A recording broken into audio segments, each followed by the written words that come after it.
Hello and welcome to the Gags Tandon show. Another win. Liverpool still top of the league. Jack, how you doing? I'm buzzing after that one. we're flying.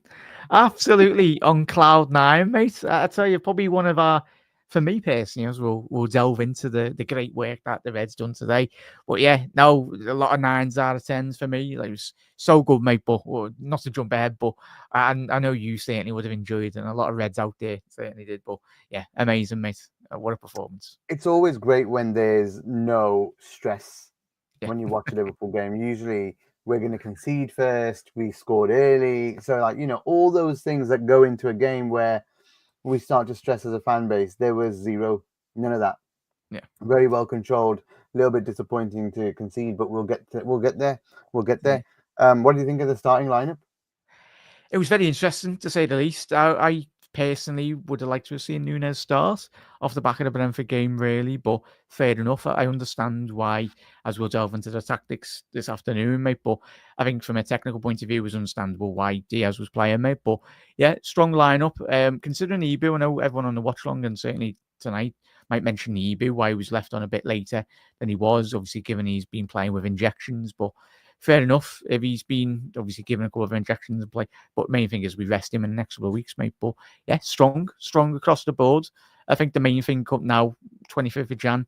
This is where your seasons are won and lost, really, in terms of this period going into it. Play your strongest 11. I think that is, for me, Liverpool's strongest 11.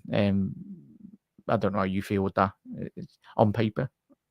Maybe Simicast for Robbo. Maybe Yeah, can be possibly. tight. I don't know. Mm. But yeah, otherwise it's pretty much the strongest 11 there. I think Dom, and we can kick off with him.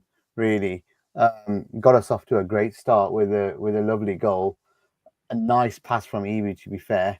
Yeah. And yeah, I mean, as starts go, that's exactly right up what we would expect or want from a Liverpool team at home against a bottom club, because obviously the bottom club can get more confident as the game goes on if they've not conceded and they know their plan's working. And in this way, the plan wasn't working at all, so it's gone out the window immediately. Yeah. So I mean, to be honest, they didn't really do much. Yeah. No, it's the thing. No means it. We just gotta break down. Like it's all well and good. Like Forest done the job, but they're the only team so far this season, touch wood, that are able to frustrate us. But Dominic Szoboszlai, mate, I think, and quite rightly mentioned the Ibu Kanate pass. What a ball! I don't think you'll find a better ball all week from a centre half in European football. The way in which he took out the Ipswich midfield and even the defence to an extent, really, with that ability to just get his head up and play football. I think that's, for as good as our defenders are at defending, they're such good technical footballers in terms of bringing that ball out from the back. And to have that ability, Ibu, to then find Dom, but even still had a fair bit to do. Shifted it onto us, off his right, onto his left, and absolutely lasered it into the bottom left corner, mate. 91 percentile pass accuracy for Dominic Szoboszlai this afternoon. So in that perspective, 32 out of 35 passes completed. So he had a very good game in that regard as well.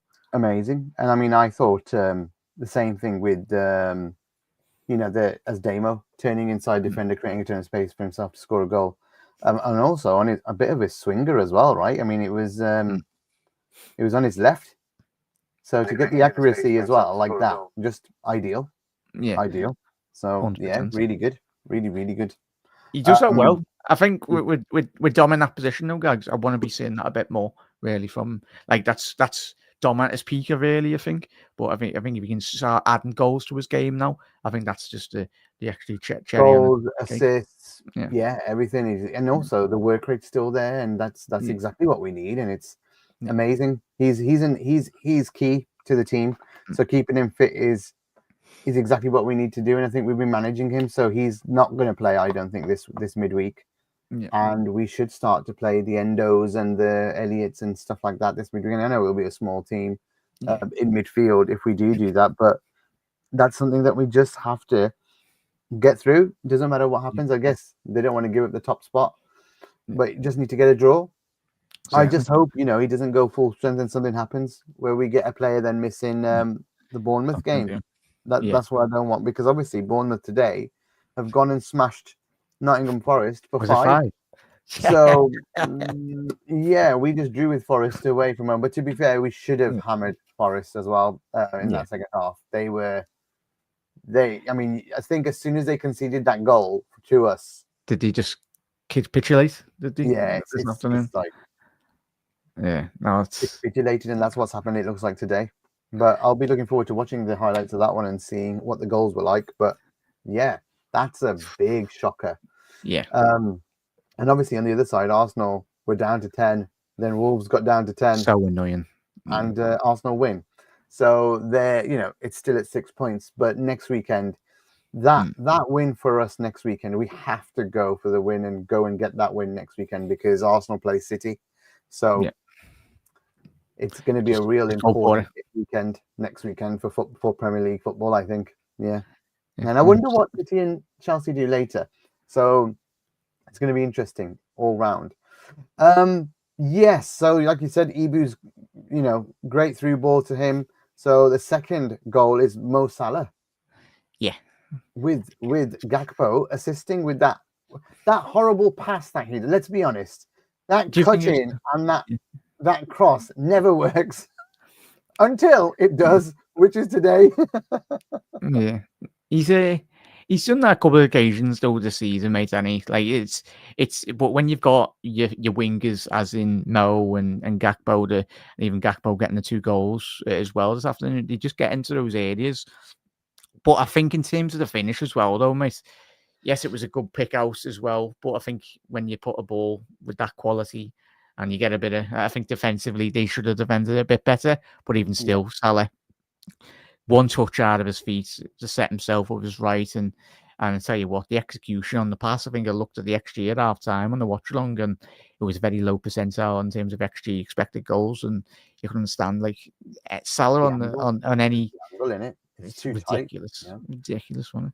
It's such a tight angle. And then that's when and to be honest, Mo was twinkle toes again today. There's a few times where they're just taking people out and going around him and stuff. Didn't do too much else. But I mean, at the end of the day, if he keeps popping up and scoring goals, no one's going to complain. And that's nice for him to get 2 and 2, isn't it? Got one midweek, got one here. Now he's just back on his run again. I want him to keep going the whole way. Whatever happens with his contract, needs to win everything before he goes. Yeah. I think that the shot though, if you see how I think it's still bouncing, or he flicks it to get it over the keeper, especially. Like he wants to keep it high. He wants it in the roof of the net on purpose because he knows the angle's low, like tight, and the keeper's coming out. It's just people won't talk about it much, but it's a phenomenal finish, that one. Do you reckon he's anticipated that, Gags? Because I think like he's that ahead of everyone. Like he's probably noticed in the early stages of that game that the keeper likes to go down.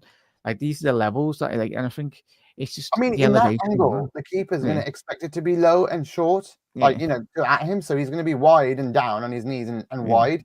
And he just put it right over the roof of the net. Like, I mean, my daughter was watching it and she's like, "Oh, has he hit the side netting?" I was like, "No, it's actually gone all the way around the net. It's just gone round." He's hitting with so much power as well, to be fair. Yeah. But yeah, it was a beautiful finish, and fair play to Gakpo for the assist in the end. AG says, great win. Anyone else really annoyed with conceding? 10 more goals in Arsenal is worth a point, which is nice, but hopefully not need it. Bournemouth will be tough. Yeah, we agree with all of that. I think it is always a bit annoying to concede, but in the grand scheme of things, no biggie. At the end of the day, a clean sheets are nice, and probably the only one who's going to be pissed off is the other defenders and Ali, who probably get the clean sheet bonus. When we talk about all the wages where they're going, Liverpool might have just saved themselves a few bob this weekend with that. So yeah, AG, I get it. We always like to get Liverpool to spend money, don't we? So them keeping a clean sheet would be them spending more money. So hey, they've saved a few bob. There you go. The third was a messy goal. It was a cross in, Dom with the shot saved, and then Gakpo being there to tap it in. Yeah, I think we've got to talk about Gakpo because he's obviously gets the next one as well. We can talk about that one in but more in depth because it's a beautiful goal, actually, the last one. But the importance of Gakpo, I think it's like 19 goal involvements this season now, 15 for Diaz, who's really had a great hot run at the start and slowed down a little bit now mid-season. Let's hope he can kick off again towards the end of the season. But Gakpo, we have to call out because he's regularly, and today, 3-goal involvements again today from him. His output is exceptional. The output's exceptional, whether you like what you see in the game or not, because he sometimes doesn't do much, but he does a lot, if that makes sense. It's like, it feels like he doesn't do much, but involvement after involvement after involvement, you can't diss the guy. Like, you just can't. Like, I like to, sometimes say, oh, that's a Gakpo cross. It's like, be a bit disrespectful with that, and I apologize for that. But we can't diss him.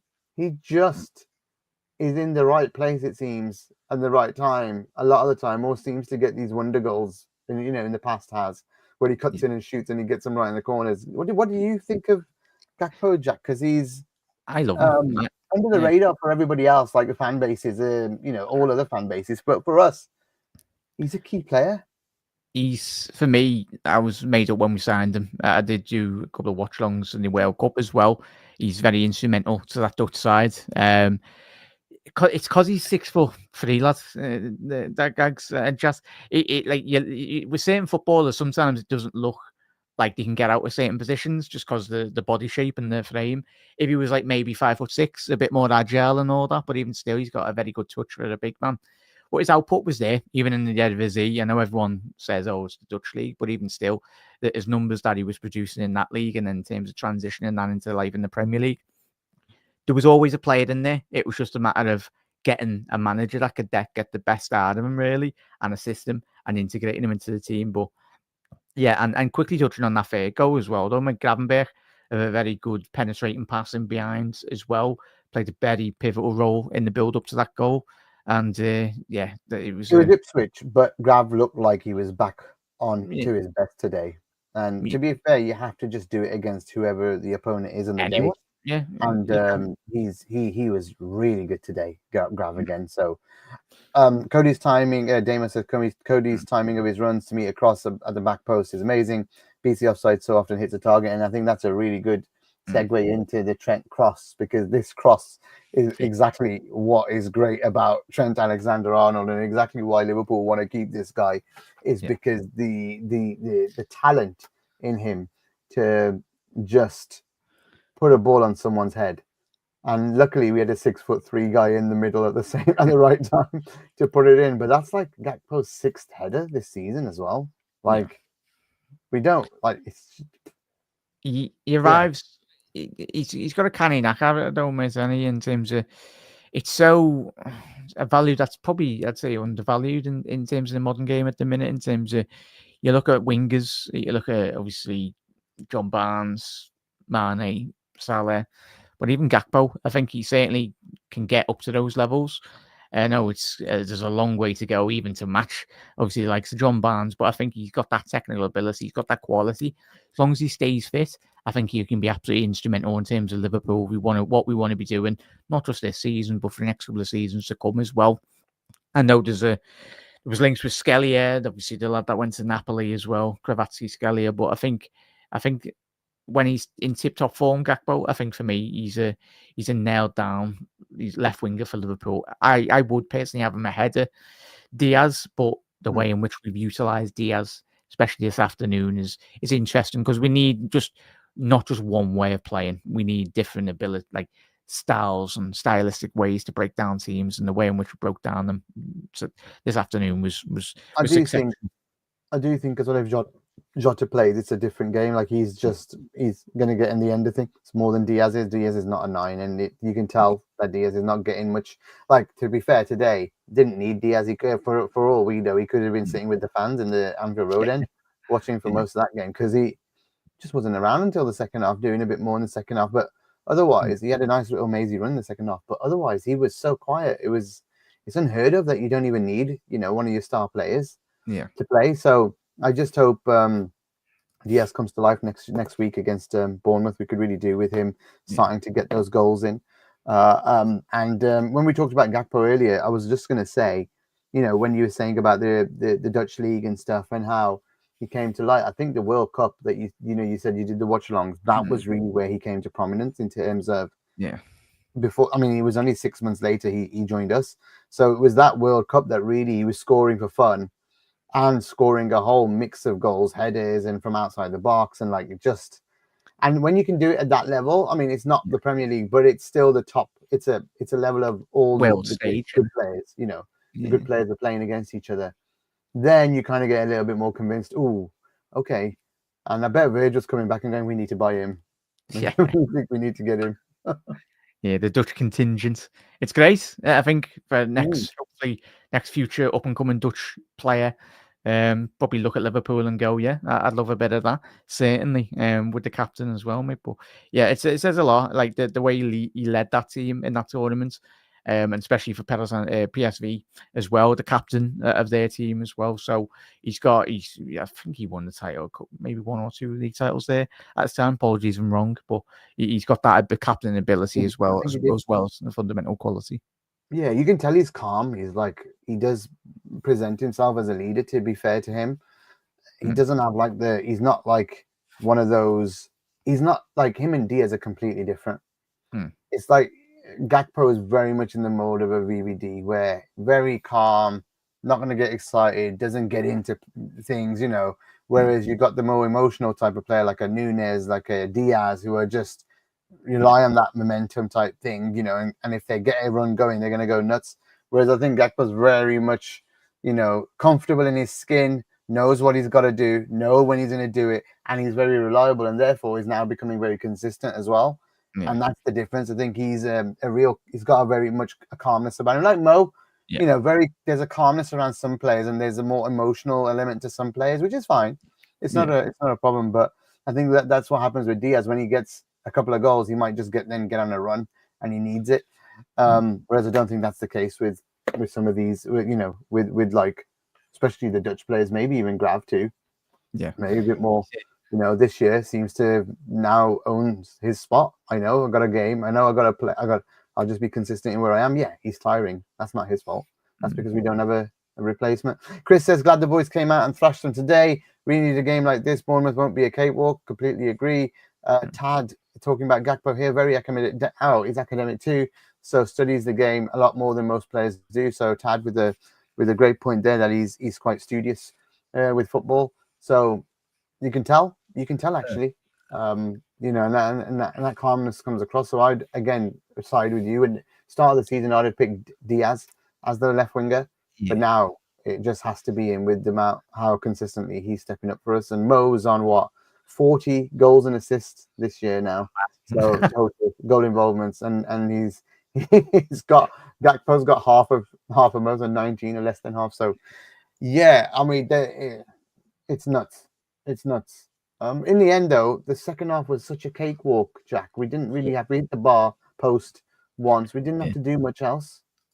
Yeah, I'm just having a look at the statistics here, mate. Second, in terms of the dominating, and this is what you want really to see from Liverpool. I think going into the back end of the season, we've mentioned you've mentioned on many occasions on your shows, Bud, about the fatigue, and obviously it's been countless episodes already. The fatigue index as well. Definitely check out obviously what the lads have produced already this season about the players being in the red and everything. But it's about controlling games. Certainly in the second half period, 69% possession to Ipswich's 31.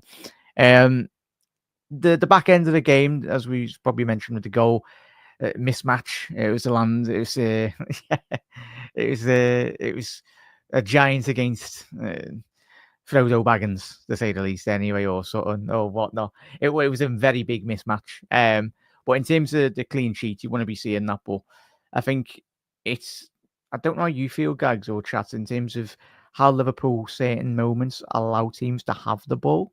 And just, we've done that so well in terms of we allow teams to have the ball in certain areas of the pitch. And that for me would conserve quite a fair bit of energy, really, going forward as well. Yeah. When you get to this stage of the season, and especially this month, I think, after a really rough December, where in terms of you're just playing literally every 3 days, to get training games like this just is a blessing, Jack. And I know we didn't rest too many players midweek. PSV has to be the time where we do that. looks like Chelsea are up 1. Mo Chatra has made me laugh my absolute ass off in Yeah, WhatsApp when he says quite the start by Abdu Rozik, and he's talking. And if you don't know who Abdu Rozik is, it's hilarious. But he's talking about the new City defender. That's not his name. Kusanov has made a real poor start. So looks like City have bought a defender whose confidence is going to be in the shit. So yeah, well, we need him yeah, to get his confidence up for next week because they're playing Arsenal. So yeah, please sort yourself out. But yeah, Chelsea seem to be one up already. yeah. So Happy days. City have a game on their hands over there. But go back to Liverpool. Next weekend's the big one for me. I want to look past. Mm. I want to try and look. I am going to look past PSV. I think we've qualified. Yeah. Only Barcelona can catch us. A draw keeps us top. That's fine by me. Yeah. You know that's totally fine by me. Yeah, the Bournemouth one, mate. We looked at obviously the fixture schedule, mate. I think when you do analyse Bournemouth, the big result that they had this today, really, but I think the job in which Iriola's done is being absolutely exceptional. Our sporting director that we've currently got in charge, he's signed some very talented footballers, to say the least. Anyway, you got Clive, you got Semenyo, and you got as you mentioned already in the watch long, mate. Ouattara, first hat trick, Bournemouth as well. So, and Kirkes, who dispelled the rumours, was it over the last 24 hours, saying I think it was streaming or whatever he was doing, and he's saying he wouldn't join Liverpool. But you never know. Whatever happens with that happens. But yeah, a highly talented squad, mate. And I think these games, when we look back, hopefully come at the end of May, but could be these will be the big ones because you look at their form. They're unbeaten in the unbeaten in the last 5 wins against Newcastle 4-1, wins against Forest 5-1, 5-0, sorry, as well. And so it's make or break, really, mate. And it's got to focus on ourselves. I know I done it in the watch on, Gags, looking at the Arsenal game, and I cursed the commentator when I was speaking to you in the chat, and I was like, oh. It's my fault. Need to keep my mouth shut with the other teams, mate. But yeah, it was one of them. It wasn't your fault. You were a minute Yeah. behind, so it happened way before you'd even said it, dude. There So we go. I think the next two we got Bournemouth away and Everton away. So if you're talking about big games, those are huge. And with Arsenal being the team to be chasing us, let's quickly take a look at who their next two are. Oh, to be honest, the Everton game they won't have one because that's our catch-up game. So yeah, winning both of those. Massive. If we win both of those and Arsenal lose next week to City, then you're looking at 12 points, and if they draw it, you're looking at 10 points lead with the game with the game's level. So going into middle of Feb, end of Feb, with that lead, with March, April, May to come, you know that's pretty nice. To get on a run with, and yeah, I just can't stress how big next weekend is like a cup final, because we've got 2 cup games following that as well, in Tottenham, which is literally on the Thursday. So if he could play the same team Saturday and Thursday, and then rest everyone for Plymouth and go strong for the Wednesday after. So literally, what we've got is we've got Bournemouth a week today, so that he can rest most of his squad if he wants to for a week. Then they've got, after Bournemouth, they've got 5 days later, they've got Spurs, and then another 5 days later, they've got Everton. So there's plenty of rest in there. There's a rest day in there for the squad. They could play the first team could play every single one of those games without a worry. I know there's Plymouth in between, but it's the kids got to play that. No one's going to be playing that game. Want the big boys to step up, don't we, mate? In chess, the big boys in the big games. Salah, this is where he makes his money, really. It's that Everton game, Nola. Just need to get that out of the way. And they're on a bit of a manager bounce, which is fine, but it's like 3 weeks away, this game. Or at least it feels like it. What is it? The 14th, was it? Yeah, the 12. But even still, just to rub their noses in the last derby at Goodison anyway before they move. That will be, and I think that's where we have struggled in certain years when we've went away against Everton in league title run-ins, because that's their celebration cup, innit? If they stop us winning a league or whatnot, because you know they don't win trophies and all that. So it's but it could. We're trying to paint a pretty picture, but it could go the other way. Imagine dropping points in both of those games. Arsenal beating City. You're looking at level on points with 3 points between us. Yeah. It could go. Any way is possible. So we just need to keep the level. Really focus on not playing our first team against PSV. I keep saying it. I really hope he doesn't do it. Because that's my only doubt about Slot at the moment, is resting enough players and prioritizing certain games. Yeah. Next weekend is bloody huge for us, Jack. Yeah. It needs to be getting done, out the way, boxed off as well, mate. As I said on the watch long, even today, I know we spoke already on the show this evening, but it's just one game at a time. As much as that annoys, but that's the way the players will be looking at it, because I know we've looked at the fixtures then, but I think we do our job. Countless been saying on the watch longs as well, and it's let our football do the talking and let us as well. And that's what Marco's saying as well. Must focus on their business. Arsenal is not a thing unless LFC mess it up. And yeah, that's fair enough. We were just throwing out some theories, Marco, in terms of, hey, we're saying it could be 12, but it could also be 3. It could go either way depending on how results go. So yeah, just put everything against that game next weekend, because you get there, the confidence goes through the roof, and people start believing even more and more, with every game that comes. The one Gakpo moment that stood out for me was when he praised Curtis Jones when presenting the Man of the Match award. He paid tribute to Curtis hard work in training. I can't remember what that game was, but it was a long time ago. Hopefully Curtis is back soon. Not sure what his injury is. We need him. We need everybody. So what else can we talk about? I don't think there is much. This is going to be a short one today, I think.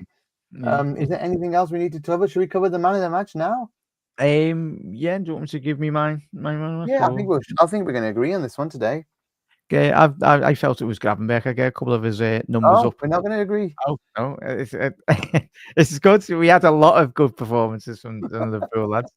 Don't want to spoil Gags anyway, but I'm going to go with Ryan Gravenberch. Just quickly get up his data really off the back of today's game. I felt, in terms of passing accuracy, really 90 percentile. Successful dribbles 100%, tackles won 100%, ground duels won 3 out of 5, 60%. So yeah, solid performance, mate. I know you can caveat that with the very much the quality, but you can only play what's in front of you. I think for me, I loved his aggression today. I think in his ability to just go forward and just grab the game by the scruff of the neck. How many times in the era of like the Hendersons and the Milners as well, where you're looking for the midfielders to break the lines, like in terms of Gravenberch today, just getting that ability just to pirouette away from certain players in that midfield and getting behind their back line as well. But the main thing is bloody keep them fit, because if we do, we'll be fine this season. But it's difficult. But for me, he was exceptional, mate. More of that Grav, and I think going into the Bournemouth and the big games on the horizon, he's getting better.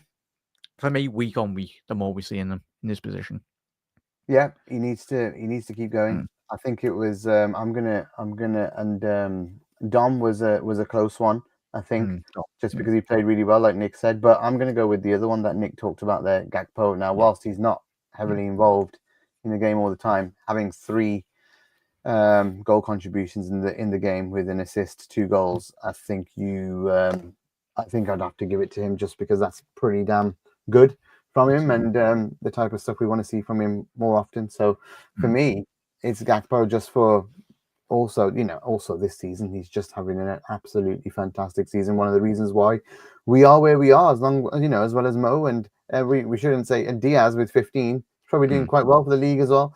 So yeah, it's not going too bad. It's not going too bad, I would say. We're having a great season so far. I just need the manager to rest players this week. I can't stop saying it. I'm going to be so annoyed Wednesday night if me and you are sitting here and we've gone on and just lost to them with the first team, to PSV or something. I will be livid, mate, livid, absolutely livid with it. I was just quickly going on. It's that Gakpo now 8 goals in the Premier League. Diaz 8 goals. Salah 19 goals in the Prem. Trent's surprising. Well, it's not But I have been in recent seasons. I think he's not been, he has not that he struggled, but I think for what we've seen in the early years of Trent, bombing down the right hand side. But Trent 6 assists in the Premier League. Let's hope he can get double figures, because I think if he can in assists, Trent, I think we'll be in a very positive position in the league and in European football as well. Remember, the team doesn't play the same way as we did with Klopp, where the fullbacks were real focus, areas. And I think now they're asked a little bit to defend a bit more. Yeah. Hence why Robbo gets a bit more hurt. But yeah, I know. Trent, look at Trent today. He was going forward in the second half, but it's Ipswich. But you look at his average position; it's probably a bit deeper compared to last year. I'd love to see someone do the stats or analysis on that, but I would guess he'd be a bit deeper, because you don't see him as involved in the game, or at least we're not playing the ball through him as much. Yeah. Whereas It's a big one. with Klopp, he was. I think I have seen that analysis where with Klopp he was way higher in terms of touches on the ball, and I think Slot has purposely tried to get us away from relying on Trent for all of our playmaking, which is a good thing and a bad thing. Well, bad because he's so good, but good because he might be going, so we shouldn't be reliant on him, and also good because we should be reliant on other players too. Like, it should never be a one bottleneck. And in the past, you mark Trent, Liverpool's game was done as well, at times, because you couldn't get the ball into Salah, you couldn't get the ball into other players. We need other avenues to get into players. So I really love what Slot's doing in those terms. And it was really interesting to hear that he called up Klopp and asked him, hey, how come, what do you think the reason was for us not, for Liverpool not winning the league last year, or tailing off? What was it? And he got a real good conversation out of Klopp to tell him what his thoughts were. And I always love when managers do that and try and understand and learn from that previous mistake. But we're going to find out on Wednesday if he is learning, though, Jack. So, yeah, I'm going to be watching with, very eager to see what the manager does against PSV. Yeah. If the owners are begging us to win another game just for a bit more, couple of million in the bank, if that money that we've all generated, I think we've all seen the data off the back of this week on socials as well, the money that we've generated, that should go all towards the contracts. If the lads want to say, give them the money that they deserve, especially if it's off the back of a league-winning season or whatever we do this season, we need them. And especially if we continue developing the way we have done already 6 months into our Slot's reign or whatnot. It's amazing. And it's probably so exciting to be a Red, and especially on Anfield Index as well. I think the opposite of Nick here. I really wish they would announce these contracts. Blindingly obvious that Virg and Mo have signed, but Trent is a holdout. I don't think so. I think only Virg is committed. I think it's fairly obvious that Mo, well, it's not obvious. I'm putting 2 and 2 together and probably getting 5, but I felt like Mo's start to the year, 2025, the first 2 weeks or so, 2.5 weeks, maybe 3 weeks before he scored midweek. So it was 3 weeks, is because he probably knows he's not getting the money he wants, and he's going to have to either, compromise and come down, or he's going to have to leave. And, Saudi, we've said this on previous shows, Saudi rumors coming in at around the same time kind of point to me that things aren't all rosy with Mo and Liverpool. So it's nice to see him get back in the goals, and maybe over that initial, maybe if it's true, over that shock of, that he might not be here in the future, and he's back to winning where he's got a smile on his face again. But he was flying as the year ended. So why would it just doesn't make sense for him to just go, completely, like, he didn't seem himself for 3 or 4 games at all. And it wasn't fatigue, because we didn't have a crazy December. Like, we had gaps between our games, So especially West Ham and Man United was massive gap. So just there's got to be something going on. I think the Verge one, you can tell he's pretty much going to stay, but I've got a feeling they're all related in a way or something. There must be some kind of like Fowler wage thing. Did you see the thing Fowler said in the pre-match build-up for the Champions League? His theory on it, saying obviously Liverpool haven't announced it just in case 2 of them have agreed on his opinion, and then the other player that hasn't agreed, you don't really want that to come out midway through the season. Say if 2 are staying and 1's going, obviously the pressure probably would be on that player, mate. But that's tinfoil hat wearing and all that from Robbie Fowler. But it was an interesting take on it, really. But I think it's a very interesting take, and I hope that he's right. I do. I hope Fowler's talking with some inside info there that they don't want Trent to look bad, and that means Nick would be right with that comment. That is blindly obvious that two of them signed. I really, really do hope that's the case. And if they're doing Trent a favor, that's very kind of them, by not making him look bad, because I could probably see this fan base turn on Trent really quickly if them two signed and Trent was holding out. So very kind of him if that's the case. I personally don't see it. Maybe that's a bit negative, but I see only VVD as the one that's likely to stay at this moment in time. And fingers crossed that they all have a breakthrough in negotiations, and they can find a number that works for Liverpool, who are mega rich and just don't seem to want to do this. But I get it. We had this conversation on Discord, and you tell me what you think. But Liverpool's stance now, as a fan, I want them to just spend and just do it and pay these guys what they think they're worth. Whatever, you're in a tough situation. You need to safeguard the next couple of years at least. So whilst you do your planning, because otherwise it goes into turmoil in the summer. What I would, and then this is also something that links in that someone like Ibu is not signing a contract because he's waiting to see what happens with the other three. So they're all linked. Everything seems to be linked, and we're getting into a real tough situation. But I think Liverpool are saying if we give someone like Salah 500k a week, and we give someone like Verge 450k a week, then the ceilings of the next lot. I'm not saying that the next lot will want what Mo and Verge are getting, but they'll want what Mo and Verge were on previously. So the McAllisters, the Szoboszlais, the Grabs, whoever's coming through the next line will want the 300Ks rather than the 250s or the 200s. And they're going to want then 300, 350. You all of a sudden get into a situation where you're like Man United, handing out big money contracts to everyone. And then we don't have, Man United had the luck that Man United had a sugar daddy, or they had money coming in where they spent $1 billion. Are you telling me FSG are going to spend $1 billion? Never, ever. So if the wage bill's at 70% already, which I really struggle to believe after the players that left last year, like we added no one, and we had, Matip go and a few and Thiago, which probably is around 400k between them a week. Yeah. It is frustrating, but I can see Liverpool worrying about the next level, the next line, and if the ceiling keeps going up. And I know people won't expect the ceiling that Mo and Verge on, because you've got to be as good as them. But if you give it, the next ceilings, the next step gets a bit higher, because it has to be closer. And otherwise people will leave. Like an Ibu will say, well, if you're not giving me 300, then I'm gone. Yeah. Does that make sense? Does it? Yeah. I was going to say, it makes it spot on in terms of that. That's the way I kind of look at it in regards to needs to be some incentive, really, like in any job. Like you want to be a bit development or whatever, especially if you're a footballer as well. As you alluded to, United, they've give, like, was it Ahmad, probably about 200 grand already, done it with Rashford. And especially if they've not done anything, not achieved anything. Yeah, like it's that's where they've gone wrong. And certainly you look at Szoboszlai, you look at Gravenberg's still 22, and especially if you give him 200 grand. If he wins a couple of league titles, he certainly does deserve that as well. But there's that. The one thing at Liverpool that we've done well is, even look at Mane when he come in, Salah when he come in as well. There's been that incentive to get better, and we've made players better as well.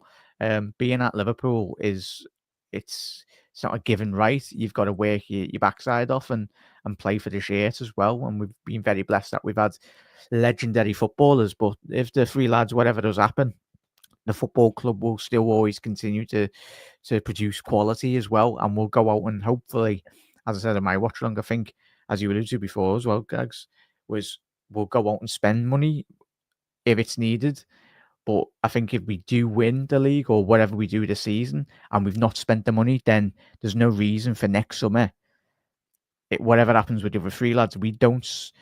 I think there'll be massive pressure on the ownership structure in terms of their unwillingness to allow and facilitate this squad to get better, because there will be a drop off in quality if all three lads go. you need to spend money, and if we don't, then I think there will be a massive drop off in terms of how well we've done. I just don't want to be sitting here like 2-3 years down the line where we've gone, oh, we've done great this year, but we didn't kick on again. It seems to be the last 7-8 year period.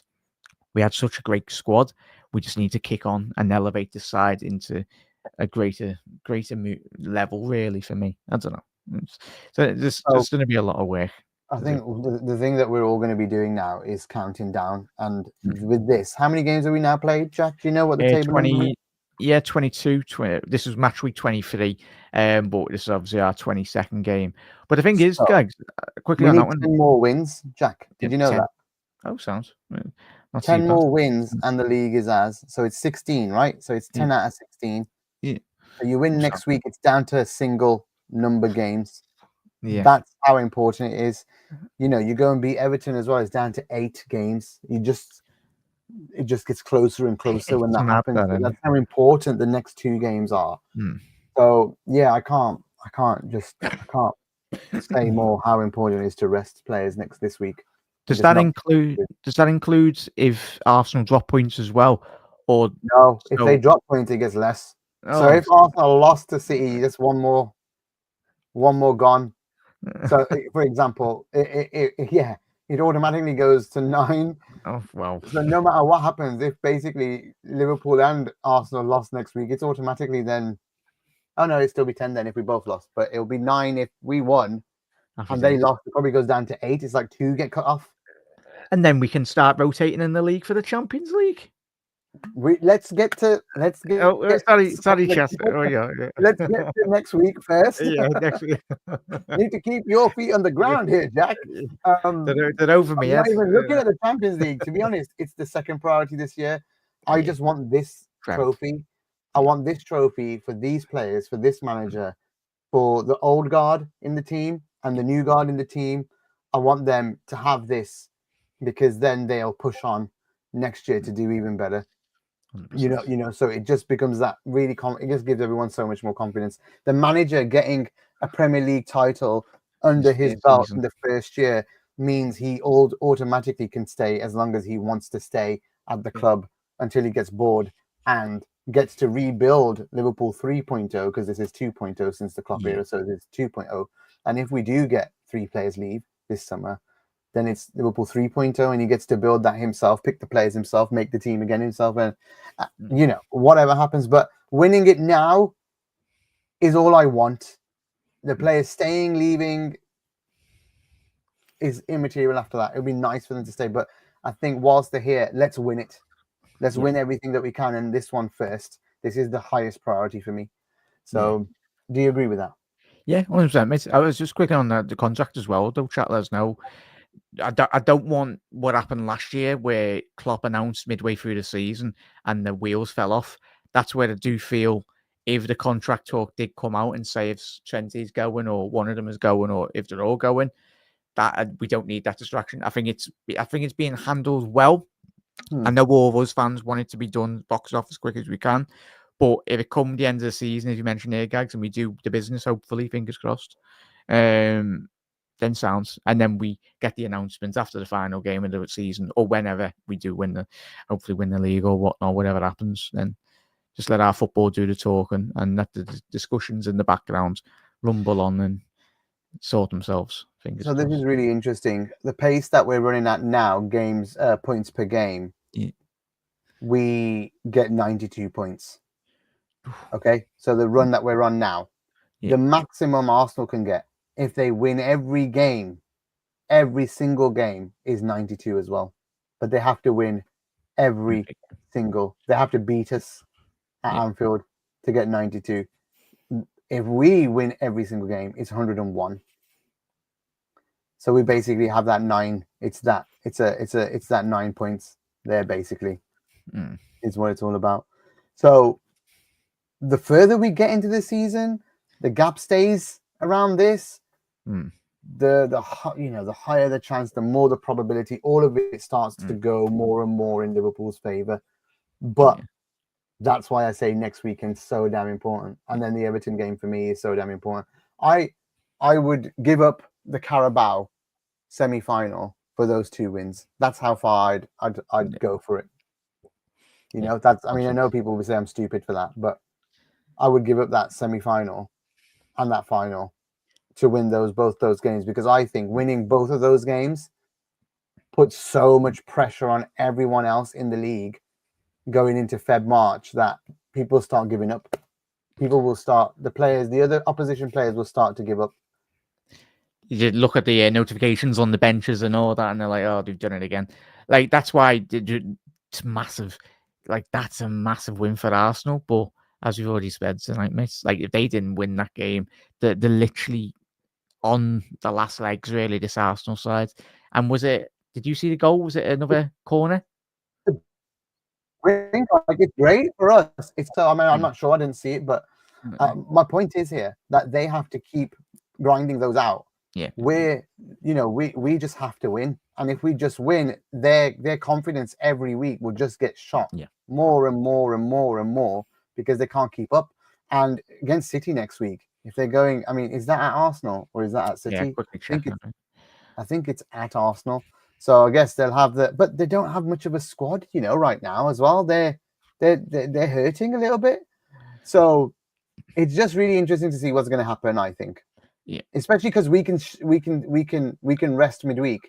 Both Man City and Arsenal can't rest midweek. They want to get that win, in their last Champions League game. I was just looking at the fixtures there, but and just it's they're home against Chelsea, Man City. Obviously got Girona midweek. Probably play a lot more of the younger players anyway.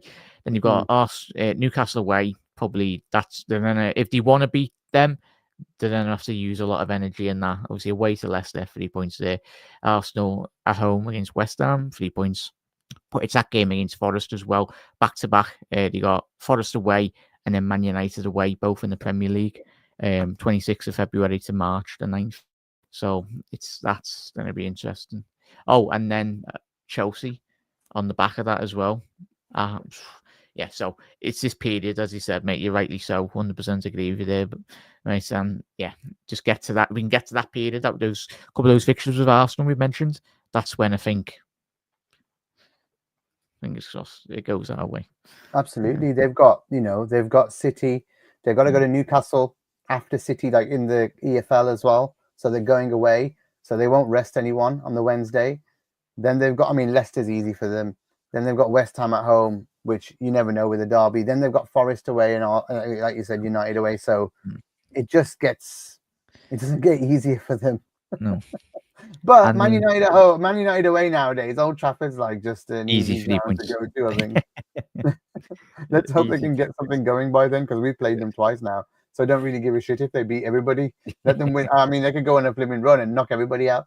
So, So again, Damo said Arsenal would have put a huge amount of energy into their win compared to the energy we conserved by scoring early and using subs. Yeah, again, these are massive points and massive things that will happen. So I think every game they drop or point they drop just makes this makes the league such a harder thing to climb for them, a ladder to climb for them. There's got to be a week there, Gags, where they just like collapse, like physically, mentally, as well as like obviously today the results will be big for the confidence as well. But it's just going to take one draw or one defeat where I think for them, like you watch Liverpool, and when we've analysed Liverpool for so many games this season, of course it's only the 25th of January, but there's so much quality. The one thing Arsenal do lack is goals. They're so reliant on set pieces. Liverpool have got 2 goals from Gakpo today. Yeah. Salah, there's goals across the forward line. And even today, our midfielders have even stepped in, scoring goals. And when you're doing that, life is a lot more easier winning games of football. Simple. It's a simple game. Completely agree. It's going to be so. We just have to keep winning, and that's why I keep saying focus on the league for now, and just go get through. I would give up a few things to win this league right now. So Damo also says Arteta looks so brittle even when they win. Slot just transmits calmness. Yeah, but it doesn't take long to change. With a few things that go wrong in a squad, and we have been a little bit wayward in the last a few league games. We've drawn 2 at the last 5. So we've only just got back to winning ways, Demo, with two after the 2 draws in a row to get 3 wins now, and 1 in the league, Champions League, and also with those draws we lost to Spurs too.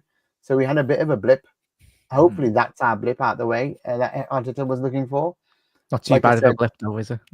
Yeah, striking up, drawing to City away maybe only, but striking up, 4 or 5 wins in the league apart from that one, I think goes a long way to just rubber stamping the league. I really do. I mean, I'll start being really confident about it if that happens, if they can do that, because it just means if you win 4 or 5 from here, you're literally like 4 or 5 wins away. And if people have dropped points, it becomes less and less and less. That's what I'm saying. This is so crunched now. The next weekend could be 8 games, like with 10 now. We win and they lose next weekend. It's 8 away. You do it again, it's 6. They drop more, it goes to 4. It's like every week could cramp down. So what I'm trying to say is winning is in the Premier League right now is the gold dust. It's gold dust for Liverpool Football Club. This is crunch time. There's no bigger crunch time. You crunch it now, you save your legs later for other competitions, like you said earlier. Your thinking's correct completely. I mean, I wouldn't get carried away with it, but you do it. You do the hard yards now in these Premier League games. Later, you open it up for if you're still in the FA Cup. If you're still, you're luckily getting shitty rounds, like shitty clubs in the FA Cup rounds. Great, play them, play the kids, get through. Because later you might be able to play your first team because you've already done the hard yards in the league and it's done. We will be there for the Guard of Honours as well, just in case. The watch-alongs for Guard of Honours is going to be great if we get there. If we get there. So that's what we want. Long way to go. Well, confidence. We're absolutely flying this season as well. If you can't get excited about these Reds, go and watch another sports as well. Like we're so blessed, aren't we, Gags and Reds? These lads making us proud every week. Long may it continue. So one last question before we go. Would you sacrifice both domestic cups for the CLMPL?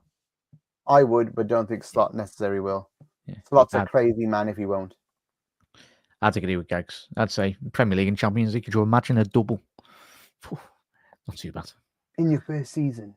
It's a cakewalk. You just become a instant legend and surpass like Rafa immediately. Who won a Champions League. You just right over the top of him. And it's just like bang. Kenny never won a Champions League as manager.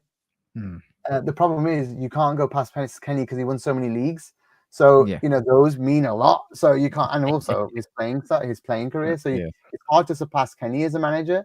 But then all the 3 before Kenny all won a Champions League and a league.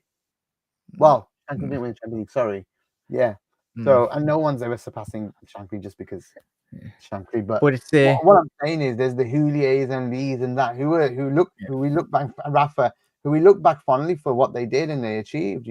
Like Houli won a treble, but literally. I think just winning a league takes him past those guys. It's what they were up against, though, mate, innit? They were great in their own right, but I think if we can do what we can do this season, and this is not no Liverpool fan out there, any Liverpool fan that is diminishing what Klopp's done is not a Liverpool fan, really, because he set the foundation blocks to what this club has been over the last 7-8 years period. And these players as well, not just Klopp, but you've certainly got to have that.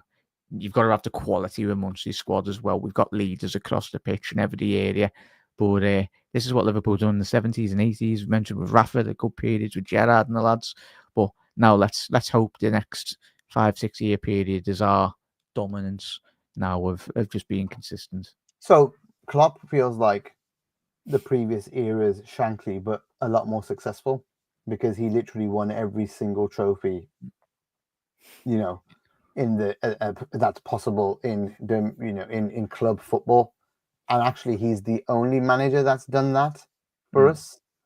So I think taking what we've just witnessed under Jurgen Klopp might just be the best 4, 5, 2, 3 years. Those 2, 3 years where he won everything, that 2, 3 might be some of the best football we've ever seen. And the only thing that stopped him winning more was a cheating institution called Manchester City that I mean, I still say the year we won the European Cup and got 97 points, you know, I don't think you find a better team in the Premier League era for one season than that. And I know we went on the next year to win it and got 99, but we didn't do well in the Champions League that year and we got knocked out. Had we gone well in the Champions League that year, it would have been better, correct? But I don't think I've ever seen a team get close to 100 points and win a European Cup in the same year. You know, like that close. Unprecedented, really. You know? In two trophies, the hardest ones, with a Man City against you, taking it to the last day. I mean, it would have been close in 22, but we didn't get the high points. It was like 93, 92 against City again when we lost out on the Champions League final and the last day to them, and we won the 2 domestic trophies that season, where we were on for a quad, and the last week kind of just didn't go our way, and Paris. But that would have been an achievement too, and maybe one of the best teams that we've ever had. Maybe it would have to become the best team we ever had because of the quad thing, but I still would go back to that 97-point league and winning the Champions League that year, the Barcelona 4-0 season. Like that is etched in my brain as a team that I could just watch and go, they're going to win. And then the next year, they just came up, going to win every game, just going to win every game, just going to win. We're going to find a way to win. I don't get that feeling with this team yet.